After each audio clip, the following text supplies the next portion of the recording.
إنك أنت العليم الحكيم. رب اشرح لي صدري ويسر لي أمري واحلل عقدة من لساني يفقه قولي. أما بعد. Tuan-tuan, puan-puan muslimin rahmati oleh Allah Subhanahu Wa Taala. Pertamanya kita panjatkan kesyukuran kita kepada Allah Subhanahu Wa Taala kerana dengan limpah rahmatnya Allah Subhanahu Wa Taala beri kita sama-sama peluang berada di dalam majlis ilmu kita pada malam ni. Moga-moga kehadiran kita akan termasuk di dalam mizan hasanatina, timbangan amal soleh kita nanti. Amin ya rabbal alamin. Tuan-tuan muslimin rahmati oleh Allah, kita menggunakan kitab di sini 40 hadis huru-hara kiamat.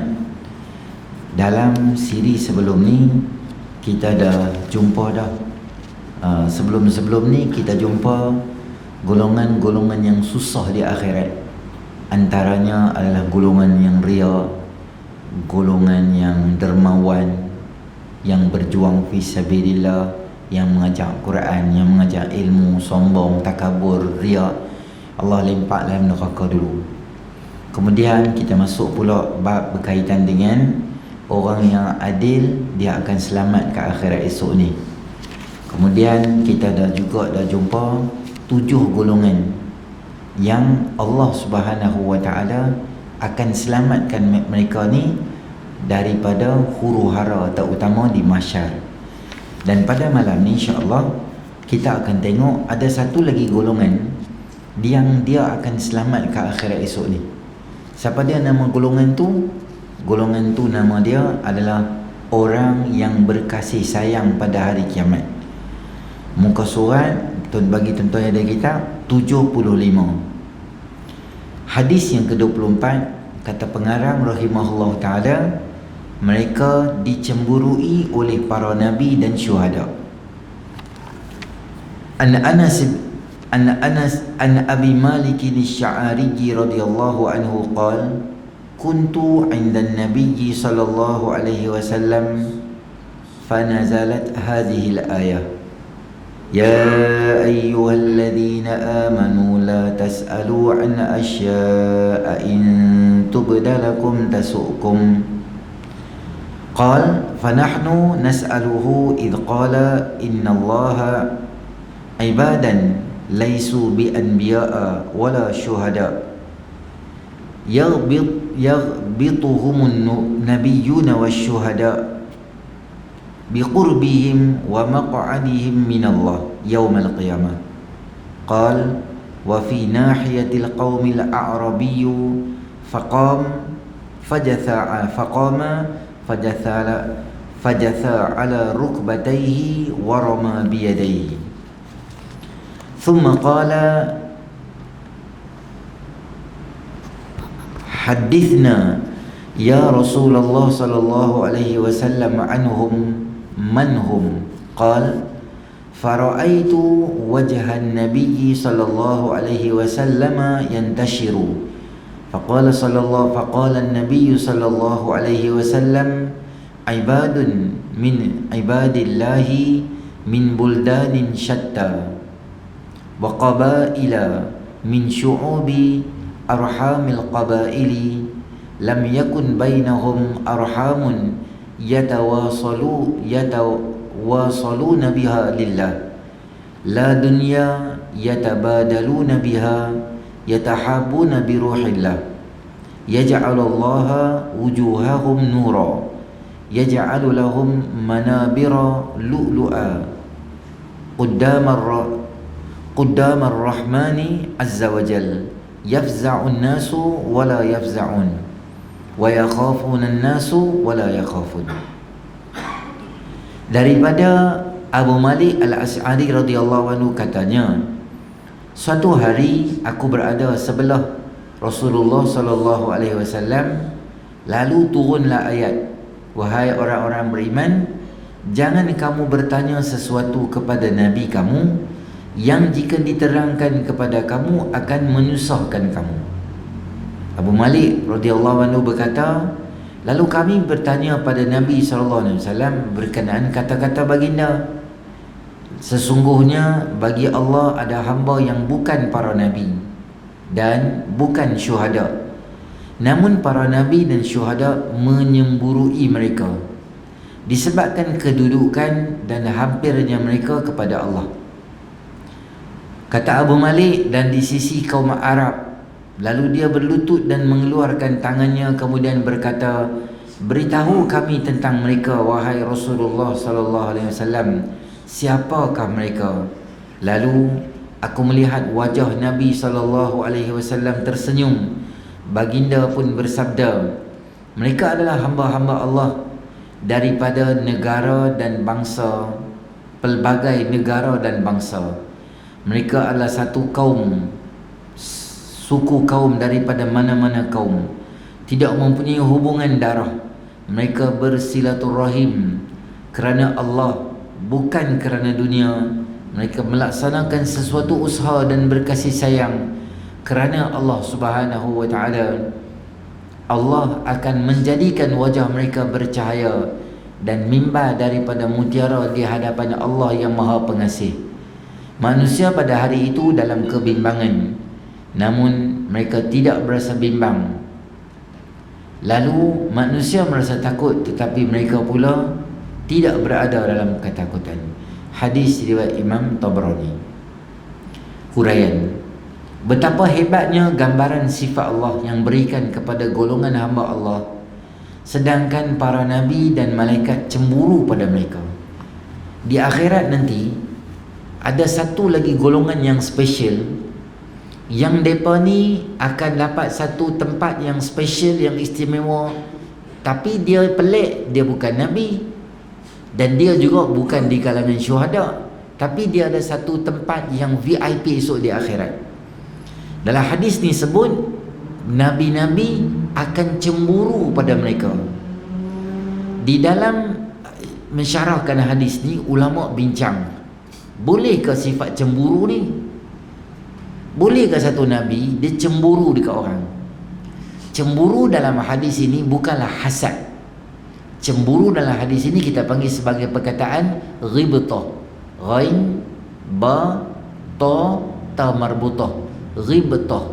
Ghibtah dengan hasad ni ada beza. Hasad ni, contohlah, ada orang A, ada orang B. Orang A ni ada banyak benda yang dah ada kat dia. Dia kaya, ada nikmat, yang tu, yang ni, rumah besar, bisnes besar. Orang B, dia hasad. Hasad ni maknanya apa? Dia cemburu benda-benda tu ada dekat orang ni. Jadi apa dia buat? Dia berusaha kalau boleh dia nak lucutkan semua benda-benda tu daripada orang tadi. Sama ada dia memperolehinya atau dia tak memperolehinya. Maknanya, contoh saya abang senang dalam kerja lah. Kawan tu nak naik pangkat, jadi dia hasad dengan kawan tu. Apa dia buat? Dia pergi reka cerita, dia kata dia ni tak buat kerja, dia selalu suruh setiap usaha yang buat kerja, lepas tu dia ambil nama, dia reka kat bos macam tu, sampai jawatan tu sepatutnya dapat dekat dia, dia naik pangkat, tapi dia tak dapat. Siapa yang dapat? Orang lain. Jadi orang yang hasad tadi tu, apa faedah dia? Dia tak ada faedah apa. Janji hang dapat, jangan dapat kerja tu, aku tak dapat pun tak apa. Ni nama perangai huduh. Aku dapat, aku tak dapat, nombor dua. Tapi hang kok mana pun jangan dapat. Yang ni nama dia hasad. Apa dia? Berkeinginan agar nikmat yang diberikan oleh Allah kepada orang lain, dia dijatuhkan oleh Allah.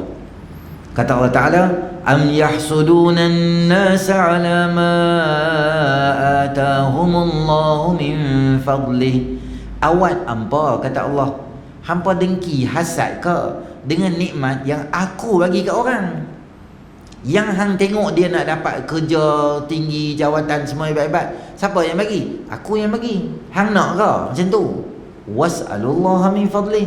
Kalau hang nak, hang minta dekat Allah, jangan buat pedajai kat orang. Tu mangsa hasad. Adapun dalam bahasa Arab, makna ghibtah yang ditujukan dalam hadis ini maknanya apa?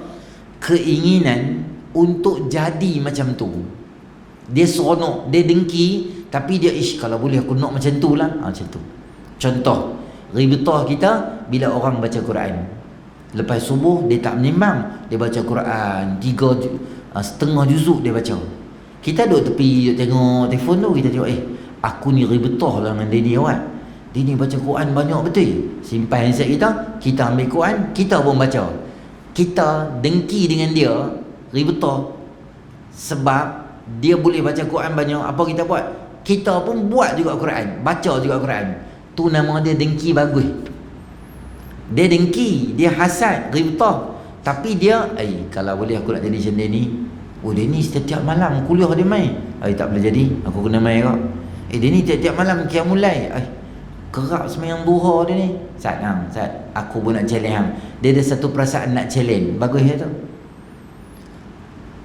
Yang tak bagus, kalau contoh baca Quran tadi tu, dia tak bagus apa? Dia kata, hang baca Quran pas subuh Kalau ribetah, dia ambil Quran dia baca. Kalau hasad, dia ambil Quran hak kawan tu baca tu, dia pergi sembunyi. Supaya esok ni hang jangan baca dah Quran. Maknanya kalau aku tak baca, hang pun jangan baca. Hang yang buat power lebih pada aku. Ni nama dia panggil huduh. Nabi-nabi yang disebutkan dalam hadis ni, hasad ni makna dia apa? Hasad ni nabi-nabi ni macam sempoi lah, depa ni siapa dia? Depa ni nabi ke? Depa ni orang mana? Sebab apa depa pun dapat macam satu mimbar bercahaya, macam hebat sangat ni. Ada satu golongan orang mati syahid pun macam duk usah-usah depa ni canggih pada aku ni. Ada satu benda yang macam menarik Allah sedia pada golongan ni. Inilah keistimewaan dan kemuliaan yang diberikan oleh Allah sendiri, menyandarkan golongan ini kepada namanya yang mulia. Golongan ini menyandarkan ukhuwah mereka kerana Allah. Golongan apa ni? Golongan yang berkasih sayang kerana Allah, yang berkumpul dan berpisah kerana Allah.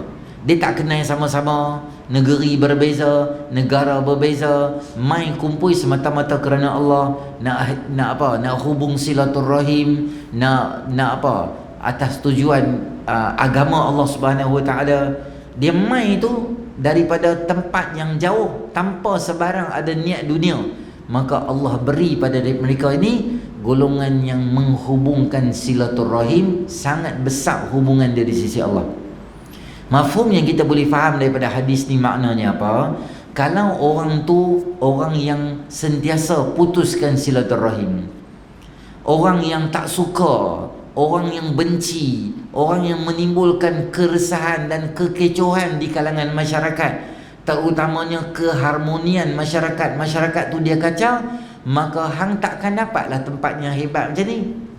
Silap air bulan, tempat tu bukan di tempat yang baik, tempat tu akan dapat di tempat yang tak baik, di neraka Allah Subhanahu Wa Taala, punca yang macam tu. Baik, perkara kedua yang dikurniakan Allah kepada golongan ini ialah para nabi dan syuhada, cemburui mereka. Tapi cemburu dalam hadis tadi tu, kita dah bagi tahu kat tuan-tuan apa makna cemburu tadi tu. Kita sudah tahu banyak membaca sifat dan kemuliaan Allah beri kepada nabi dan syuhada.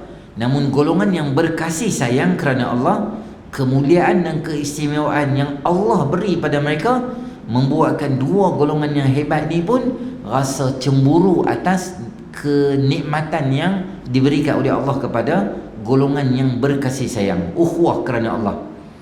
Golongan ini umpama para nabi dari segi amalkan ajaran agama, dan seumpama para syuhada kerana membenarkan janji Allah sehingga Allah mengangkat darjat mereka setinggi-tinggi darjat kepada para syuhada. Antara ciri golongan ialah mereka tidak dilahirkan daripada satu kaum. Maknanya kaum yang berbeza, bangsa yang berbeza, suku yang berbeza, semua-semua tak samalah. Berkumpul bukan kerana manfaat atau peluang atau mahukan sesuatu ganjaran, tetapi mereka beriman kepada Allah Subhanahu Wa Taala. Keempat, mereka saling nasihat, menasihati di antara satu dengan lain. Sebab tu antara ciri-ciri kawan yang kita, bila kawan dengan dia, bila kita tengok dia buat salah, kita tegur dia. Tu tanda kita sayang kat dia. Kita tengok kawan kita semayang tak betul, kita panggil dia kat tepi, kita whatsapp kat dia, kita bagi tahu kat, tadi aku tengok masa hang semayang, kaki hang sujud tak rapat, kaki hang tak tekan. Aku tengok kaki hang kemek ke tu. Bukan apa, takut semayang tak sah. Aku dengar kau ustaz-ustaz abang. Aku pun tak pandai, aku kongsi je dengan hang. Kawan tu kata, oh, terima kasih lah, kadang-kadang aku tak perasan. Jadi ada salah, kita tegur. Kadang-kadang member-member kita terlajak cakap, member-member kita terlupa benda-benda tu, kita peringat dia. Boleh cakap direct, kita cakap. Itu ciri-ciri member. Tapi kalau kawan kita buat salah pun kita buat diamnya, itu bukan ciri-ciri orang yang ukhuwah dia kerana Allah Subhanahu wa taala. Akhlak dan hidup mereka berhubung rapat dengan ajaran Quran. Mereka berjanji berkasih sayang kerana Allah. Mereka saling melaksanakan kebaikan dan tidak membazir masa dalam keburukan. Semua tu nama dia adalah orang yang berkasih sayang. Tuan muslimin rahmati oleh Allah Subhanahu wa taala, kata Nabi sallallahu alaihi wasallam, ar-rahimun yarhamuhumur rahman, irhamu man fil ardi yarhamukum min fis sama. Orang yang sentiasa berkasih sayang akan disayangi oleh Allah Ar-Rahman. Berkasih sayanglah kamu dengan penduduk di bumi, maka penduduk di langit akan berkasih sayang dengan kamu. Berkasih sayang ni maksudnya apa? Ihsan, belas ihsan, kesian. Maknanya kita ada dalam satu perasaan simpati dekat orang. Itu namanya berkasih sayang. Orang yang jenis tak ada perasaan tu, maknanya orang yang hati dia jadi keras. Hati keras ni apa? Dia tak reti nak kasih dekat orang, sayang dekat orang, dia tak tahu nak kesian dekat orang. Jenis hati kering. Kalau dia berniaga, kita bawa pergi kat dia barang balik, dia boleh kata, dia boleh buat tak reti kat kita gitu. Dia boleh cakap kita lebih kurang. Dia tak hendak beli, beli lah, tak ambil tahu dah. Dia boleh cakap gitu. Dia tak ada toleransi dengan orang. Orang-orang macam ni, kata Nabi SAW, termasuk dengan golongan-golongan yang jauh daripada Allah. Dalam hadis Nabi SAW menyebut, wa inna ab'adan nas minallahil qalbul qasi. Orang yang paling jauh daripada Allah, dia tak rapat langsung dengan Allah, adalah orang jenis hati dia keras, jenis orang yang kering, orang jenis tak ada perasaan. Kita cakap dengan dia satu benda, kita minta tangguh kat dia hutang, kita cerita masalah kita, memang kita betul susah, tapi dia tak ada satu perasaan yang dia boleh bertimbang rasa dengan orang. Yang ni orang yang tak baik dan tak bagus. Kata Nabi SAW, la yadkhulul jannata illa rahim. Qalu kulluna ruhama. Qal laisa birahmatin ahadikum khuwaisatahu hatta yarhaman nas. Kata Nabi SAW, hampa takkan masuk syurga kecuali hampa ni berkasih sayang. Sahabat kata, kami kasih sayang lah, kami rasa kami kasih sayang dah. Maka kata Nabi SAW, kasih sayang betul ialah apabila boleh kasih sayang dengan semua manusia. Maknanya dengan orang tua-tua, dengan orang kanak-kanak, dengan semua golongan, kita ada sifat berkasih sayang. Kata Imam Malik bin Dinar, ma duriba abdan bi uqubatin a'zama min qaswatil qalbi. Tidak Allah Subhanahu wa taala memberikan pada seorang hamba satu uqubah, satu uqubah ni macam balasan yang lebih teruk daripada Allah bagi kat dia hati yang keras. Jadi tak kasih sayang kat orang. Wama ghadaballahu ala qaumin illa naza'a ar-rahmata min qulubihim. Tidaklah Allah marah pada sesuatu golongan kecuali Allah akan cabut sifat kasih sayang daripada sesuatu kaum tersebut. Jadi bangsa, kaum, negeri, negara yang ada jenis belah kesian dekat orang ni, maka Allah sayang pada golongan tu. Tak kira lah kesian tu dengan manusia, tak utamanya dengan binatang. Kita tahu hadis yang seorang perempuan tu, dia kasih sayang dengan apa?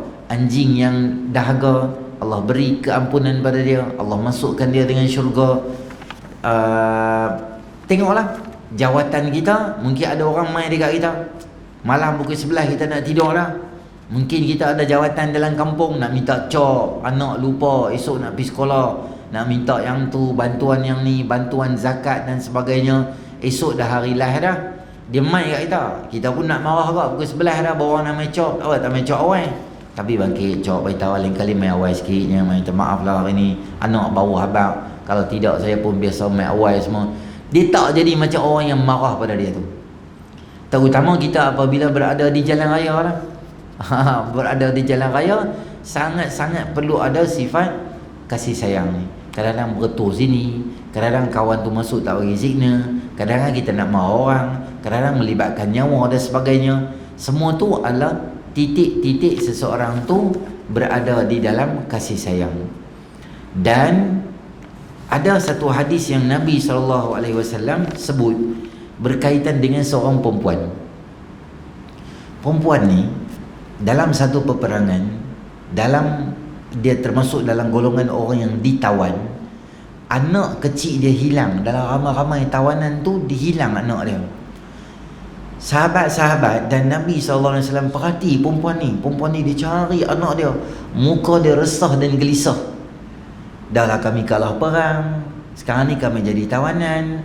Tak apalah, janji anak aku duk cari. Sahabat duk perhati gelagat dia. Kemudian dia jumpa anak dia. Bila dia jumpa anak dia, dia lari, dia peluk anak dia, dia sayang anak dia, dia peluk rapat-rapat anak dia.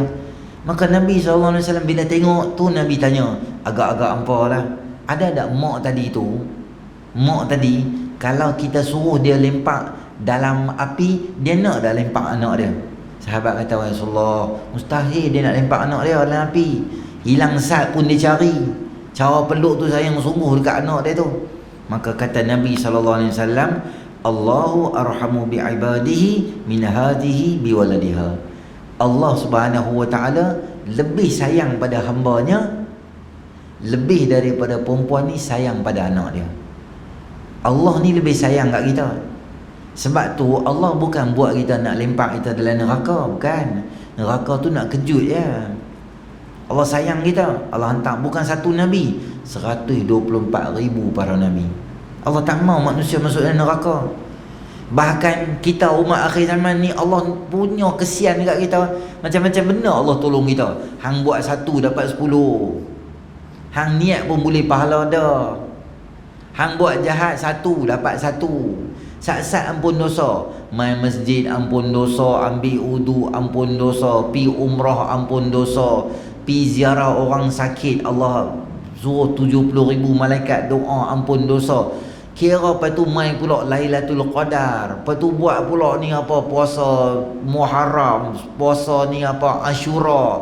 Dosa dulu, dosa akan datang. Kira nak ampun dosa ya.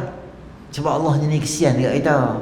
Allah tahu neraka ni penat. Kita kalau masuk tu teruk. Hampa kalau masuk tu hampa teruk dari neraka tu. Tak apa. Hampa buat macam ni, aku tolong hampa, aku ampun dosa hampa, ampun dosa hampa. Dalam hadis kursi Allah kata apa? Walaupun dosa, ya ibadi law balaghat zunubukum anana sama. Wahai hamba-Ku, kalaulah dosa hampa penuh bumi ni dosa hampa dengan langit, sepenuh-penuh langit dosa hampa. Lepas tu hampa rasa nak taubat, hampa mai kat aku, kata Allah, fala ubali, aku tak ada heran dosa hampa berlambak, aku boleh ampun dosa hampa. Wahai hamba-Ku, kalaulah hampa punya dosa, kalau susun dosa hampa tu sepenuh bumi, hamai dekat aku, fala ubali, I don't care, aku tak kisah dosa hang banyak, aku boleh ampun. Janji hang mau mai kat aku ya. Maknanya apa? Allah ni Tuhan Maha Pengasih dan Maha Penyayang. Sebab tu sifat Ar-Rahman ni Allah letak dalam Quran mula-mula sekali. Bismillahirrahmanirrahim. Rahman Allah Ta'ala ni, Allah nak ajar kita sifat kesian tu. Allah tu lebih hebat lagi macam mana? Rahman Allah ni pada yang Islam dan tak Islam. Tuan-tuan, Rahman Allah ni luar biasa. Sebab apa? Kita ni orang baik dengan kita, kita bagilah kat dia. Isteri kita minta duit, kita bagi kat dia. Anak kita minta duit, kita bagi. Tapi musuh kita minta duit, kita bagi. Tak bagi, kita jet muka dia. Hang nak minta duit, anda jaga. Hang berkurang hajat dengan aku, kita marah dia. Tapi Allah ni lain tuan-tuan. Minta bagi, tak minta bagi, melawan bagi, semua bagi. Baby kecil tuan-tuan, baby duduk dalam perut, dia doa kat Allah. Tak doa apa pun dapat mak dia makan, masuk ke placenta mak dia apa semua, buang dia telan. Kita sembahyang 5 waktu, Allah bagi rezeki. Mayang pun memang ni bukan hebat terang mana betul pun, tapi Allah bagi. Ada kawan-kawan kita Islam tapi tak sembahyang. Ada. Dapat tak rezeki? Dapat. Dia tak sujud kat Allah, Allah bagi kat dia. Lebih pelik, bukan lebih pelik, lebih kagum kita dengan sifat rahmat Allah bila Iblis tu paling jahat di muka bumi, dia tak mau sujud dekat Adam. Dia gangster. Dia kata, "Ai, pahal pula sujud kat Adam." Maka Allah kata apa dia? "Hang, aku laknat hang." Tuan-tuan tahu, sejurus selepas laknat, dia request, dia doa kat Allah. "Boleh tak minta saya ni panjang umur?" Qala rabbi anzilni ila yaumi yub'atsun. Boleh tak panjang umur saya sampai tu? Okey? Lah. Padahal baru tak dan berapa minit jahat, dia doa ke Allah, Allah kabul doa dia. Padahal dia jahat dengan Allah. Punya luar biasa rahmat Allah SWT. Yang kawan kita Islam, hak pukul isteri, hak buat naya ke suami, hak tipu isteri, hak buat naya kat isteri dia, teranyang anak dia, nafkah tak banyak, jahat lah kita kata, tak ikut Islam, tak ikut syariat, buat zalim. Allah bagi kat dia rezeki tak? Bagi kat dia. Tuan-tuan, ada kawan-kawan kita non-Muslim, ada. Dia makan tak? Makan. Silap hari bulan tosin 2 kali tambah. Teh masalah 4 kali tambah. Padahal dia tak sujud kat Allah bagi. Dia sujud siapa? Dia sujud kat benda lain. Dia sujud kat berhala. Sujud berhala Allah bagi makan. La ilaha illallah.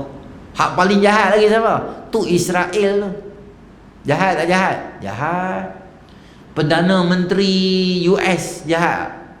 Jahat. Mereka tembak sini, tembak sana, umat Islam mati berkecai macam-macam, tembak bom asid lah apa semua, cacat muka, comel-comel jadi luruh kulit muka, mata herat apa semua. Perdana Menteri Israel tu boleh tak makan? Boleh. Dia punya tukang masak silap hari bulan banyak pada hotel lagi. Sarapan dia saja mungkin 12 orang masak. Makan tengah hari lebih banyak orang masak. Makan malam dia Perdana Menteri Israel kot. Hui, patutnya Perdana Menteri Israel Tuhan tak bagi makan. Hongkong jadi sekat ke tu. Makan tak boleh. Padannya hang jahat. Tak. Ar-Rahman, baiknya Allah Ta'ala. Ar-Rahman fid dunya war-Rahim fil akhirah. Rahman dunia maknanya hang jahat, hang baik, hang dunia ni macam tu. Hang usaha hang dapat. Hang tak sembahyang, hang usaha hang dapat. Sebab apa? Sebab dunia ni dia darul asbab. Hang kerja hang dapat. Berkat tak berkat nombor 2. Tapi akhirat esok untuk orang mukmin baru Allah ada kelebihan. Sifat Ar-Rahman ni lah Allah nak kalau boleh dia ada dekat kita. Maknanya apa? Sifat Ar-Rahman yang ada dekat kita tu maksud tu bukan sifat Allah tu kita berkasih sayang. Maknanya kesian belah dekat orang. Dalam hadis lain Nabi SAW menyebut Allah turun seratus rahmat. Satu Allah ada 100, satu je Allah turun kat dunia. Disebabkan satu tu kamu melihat binatang-binatang buas tak makan anak dia sendiri. Rimau walaupun dia garang, dia boleh makan seladang sekok, dia boleh makan, tapi dia tak gigit anak dia. Dia pegang anak dia, dia jalan. Dia tak kacau anak dia. Dia tahu. Sebab apa? Tu nama dia kasih sayang. Gajah walaupun besar, kita balik Kelantan, dia boleh terbalik kereta Azia kita baru order, dia boleh terbalik. Dengan abang Azia wildfire dia kemek, dia pijak kemek. Tapi anak dia ada tepi, dia pijak anak dia. Tak pijak. Itu satu sifat rahman Allah Ta'ala. Nanti kita akan jumpa sifat rahmat Allah di mana lagi? 99 lagi. Di akhirat esok. Bagaimana Allah limpah ruahkan syurga, nikmat, keseronokan. Sebab Allah berkasih sayang. Sebab tu bila orang ada sifat kasih sayang ni kat dunia ni, Allah bagi kat dia keistimewaan sampai dia duduk di mimbar-mimbar bercahaya. Dan Allah marah sangat pada orang yang tak berkasih sayang. Kasih sayang tu kita mula dengan diri sendirilah. Baru mula dengan mak bapak kita, isteri, keluarga, kalangan sikit kecil tu. Mula sekali kena sayang diri sendiri. Sayang diri sendiri macam mana? Sembahyang jangan tinggal. Kalau tak sayang diri, maksudnya kita suka diri kita masuk dalam neraka, tinggal sembahyang. Derhaka Allah, tak tutup aurat dan sebagainya. Maka apa kita kena? Kita kenalah, maksudnya tak sayang diri sendiri. Sayang keluarga tak? Sayang. Macam mana? Bawa agama pada mereka. Pastikan dia bersembahyang, pastikan dia berikut syariat. Jangan tipu, jangan buat naya orang. Masyarakat, maknanya semua golongan kita berkasih sayang. Jangan ada dalam kehidupan kita hari ni yang kita ni bengis dengan orang, maki orang, susah ke orang, macam tu. Itu orang yang tak baik. Dalam sebuah hadis Nabi SAW menyebut berkaitan dengan seorang lelaki, inna rajulan lam ya'mal khairan qat. Ada seorang lelaki di akhirat esok ni, dia akan diperiksa dia punya amal soleh dia, tak ada satu benda baik yang dia buat. Mayang ke apa, tak ada satu benda nak cari satu point nak bagi dia masuk syurga ni, tak ada. Tapi dia tak murtad, dia Islam. Dia cuma tak ada satu baik. Cuma dia kata, ketika malaikat kata kat dia, hang cuba fikir, ada tak benda baik? Dia kata, tak ada benda baik ni. Macam mana orang hidup di dunia tak pernah buat baik langsung? Dia kata, dalam dia duduk fikir, dia kata ada. Apa dia? Aku ni pernah bagi hutang dekat seorang. Aku bagi dia hutang. Dan bila dia nak bayar tu, dia habaq aku, dia ada masalah apa kan? Aku kata tak apalah, nanti ada duit bayar lah. Aku mudahkan dia. Aku toleransi dengan dia. Aku bagi dia satu tempoh, ada ihsan tak ada aku cakap dekat dia. Kata apa? Kata tak apalah, nanti hang bayar. Maka akhirat esok Allah Subhanahu wa taala ampunkan semua dosa-dosa dia dan masukkan dia dalam syurga, hanya kerana dia bermurah hati dengan kasih sayang, dia kesian, dia ada ihsan pada orang. Jadi kita hari ni tuan-tuan, kalau memanglah kita tak jadi Nabi lah, mana boleh jadi Nabi ya? Cari sesat jadi Nabi. Nak jadi mati syahid, ada harapan lagi, InsyaAllah lah kan. Kita doa ada satu ruang supaya kita dapat mati syahid. Tapi ada satu peluang dekat kita yang kita boleh dapat satu keistimewaan juga di akhirat, adalah dengan berkasih sayang. Jadi malam ni kita ubah attitude dan perangai kita. Ada orang, saya abang tuan-tuan ya, dia dengan kawan-kawan kemain lagi, belanja sini, belanja sana, open table sini, open table sana. Dengan family kedekut pahit. Jarang beli kat bawa anak-anak pergi makan ikan bakar ke apa-apa. Dia kawan dia belanja. Tom Yum tak apa, buka shell out. Bapak udang, ketam, segala binatang dalam laut tu lempang atas meja. Kedah sampai sedut-sedut gitu. Kambing bakar tu pula ada straw, boleh sedut pula lemak. 2 kali sedut, darah tinggi, mati saja gitu ya. Punya syok belanja kawan, beratus-ratus pun tak apa. Tapi dia nak bawa family dia jadi kedekut gitu. Pangai ni pangai huduh. Kata Nabi SAW, khairukum li ahlihi wa ana khairukum li ahli. Orang yang paling bagus adalah orang yang paling bagus dengan family dia. Aku nak buat apa? Aku paling bagus dengan family aku. Tuan-tuan nak tengok seorang tu champion ke tak? Tanya isteri dia. Kalau isteri dia kata bagus, abang macam ni lah, rajin tolong kat rumah, bagus, maksudnya bagus ya kita. Tapi kalau tanya Mak Haji macam mana Pak Haji kat rumah, Pak Haji yang dia tak kata apa, dia lanjut gitu ya, maksudnya bungkus je kita. Sebab isteri dia tahu semua benda. Muslimat di belakang tu, dia tahu rahsia suami dia, sembang apa semua dia tahu lah. Sebab tu jangan jangan ranjau orang perempuan, dia tahu apa-apa benda lah buat telus dengan isteri kan. Kamu dah tu penceramah jarang bawa suami isteri. Ceramah kan, dia main seorang kan, jarang bawa isteri dia. Sebab isteri dia tahu rahsia dia. Dia banyaklah kita hendaklah bersedekah. Kerana bersedekah tu ganjaran yang besar. Isteri dia ada belakang. Isteri dia kata sembang, laki aku sembang, haram kedekut pahit nak mampu. Contoh saya ada lah. Saya bagus juga macam tu. Tuan muslimin rahmati Allah, isteri kita tahu lah. Mungkin di masjid kita bukan main subhanallah tasbih lah, wirid tahlil tasbih macam cowboy tu, subhanallah subhanallah tu hak zikir karan tu sampai habis lah, bateri kena tukar. Di mana? Di masjid lah. Di rumah belum tentu. Kena tanya Mak Haji tu, betul ke pegang tasbih kat rumah? Pegang Astro kat rumah, controller, berebut dengan anak, tengok drama hak mana dulu, hak mana kemudian. Kalau terlepas kuliah lambat sikit tu, dia resah dah, dia ni bila nak habis ni, malam ni ada gambar ni, dia gambar ya, di rumah. Di masjid dia berlakon gitu. Tu siapa tahu? Isteri tahu lah. Jadi maka kita Nabi SAW, Aisyah kata apa? Dia bertanya, sahabat tanya, Nabi ke rumah macam mana? Saja dia pun saja. Nabi macam mana kat rumah? Aisyah kata apa? Macam mana hangpa tengok Nabi kat luar? Macam itulah, sama, seketui, tak ada beza apa. Semayang pun sama, ibadat pun sama. Semayang hak jenis bengkok kaki semua bukan cerita kat masjid tau, kat rumah. Kita masjid semayang kemas dia. Kat rumah semayang baju tak pakai. Pusat atas sikit dah tutup tu, janji syarat. Tak apalah, Tuhan Maha Pengasih, Maha Penyayang tu buah dia. Isteri dia pun penat, abang ajin baju dah tu. Tak apa, duk main pakai buah tu Kita di rumah Nabi tak semayang panjang kat rumah. Rumah Nabi sama. Ibadat, buat baik, tolong isteri, masak ni apa, jahit apa nak boleh tolong lah. Jahit apa, jahit kasut, perah susu, kambing, unta, macam mana yang boleh bantu family, dia bantu. Semua tu membina kasih sayang di kalangan keluarga atau di dalam rumah tangga tu, antara sunnah Nabi SAW.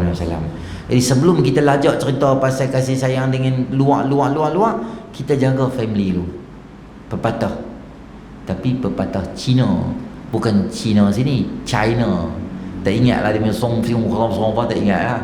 Tapi dia kata setiap orang jaga halaman rumah masing-masing bagi bersih, insya-Allah bandar kita akan bersih. Maknanya apa? Hang nak buat baik, hang mula dengan family dulu.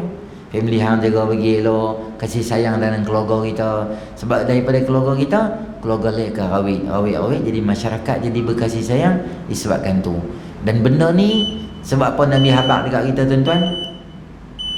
Sebab akhir zaman ni kasih sayang dah kurang dalam kalangan masyarakat. Tuan-tuan tengok, banyaklah kes. Kadang-kadang kawan tu pergi hantar makanan, hujan, telefon tak angkat, kawan tu pun letaklah makanan atas tu. Kawan ni keluar pukul kawan hantar makanan tu, terajang dia tu pula. Padahal dia tolong bawa makanan. Hang keluar lah mai, anda tahu hujan. Lepas tu dah dia tu lambat, hang tak payahlah marah dia. Dia pun manusia juga.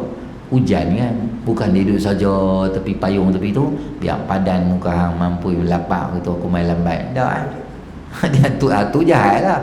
Dah kawan tu pun hujan, dah bila tu dia main. Hang toleransi lah sikit. Oh terima kasih, dah kawan tu bawa main. Harga barang dah bayar online kan, bayar dah. Apa salah, ambil RM5, RM10, lempak bagi kat tangan dia, bolam poket dia. Nah ni saya hadiah, saya simpan. Tak apalah saya simpan. Hang tolong dia. Sebab apa? Dia tolong mai kat kita. Kita nak keluar pergi beratok makanan semua susah, pandai-pandai dia mai hantar kita makanan. Dia mudah orang kita. Dia dapat dah tip RM5, tak apalah, bagilah sikit lebih. Rezeki yang Allah akan tambah juga. Benda tu akhir-akhir ni kita jadi tak ada. Kereta ni semua pakai ada kayu hoki. Abuan sikit siapa traffic light tak bagi, kira nak sesah orang tu. Semua benda tak ada. Kasih sayang tu makin tipis dan nipis. Semua kira nak fight, nak bergaduh, nak dapat hak masing-masing. Pangai tu pangai tak elok.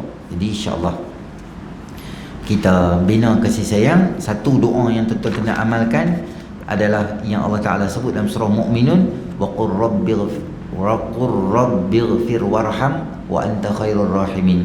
Dan katakanlah, wahai Allah, ampunilah dosa aku dan rahmati aku, engkau adalah Tuhan yang maha pengasih. Jadi insya-Allah nanti dalam sikit akan datang start dah puasa. Tak start lagi start dah bulan depan. Kalau start dah puasa lepas raya lah. Kalau tak, nanti kita akan jumpa apa akan jadi pada orang yang pendajai orang atau mengkhianati orang di akhirat. Dia akan jadi apa? Okey, kita berhenti di sini dulu. Yang baik pada Allah, yang kurang sempurna tu atas kelemahan saya sendiri. A'udzubillahi minasyaitonir rajim. Bismillahirrahmanirrahim. Alhamdulillahirabbil alamin. Wassalatu wassalamu ala asyrafil anbiya'i wal mursalin wa ala alihi ajma'in. Allahumma anfa'na bima 'allamtana wa 'allimna ma yanfa'una wa zidna 'ilma. Rabbana atina fid dunya hasanah wa fil akhirati hasanah wa qina 'adzaban nar. Wa sallallahu ala sayidina Muhammadin nabiyil ummi wa ala alihi ajma'in. Alhamdulillahirabbil alamin.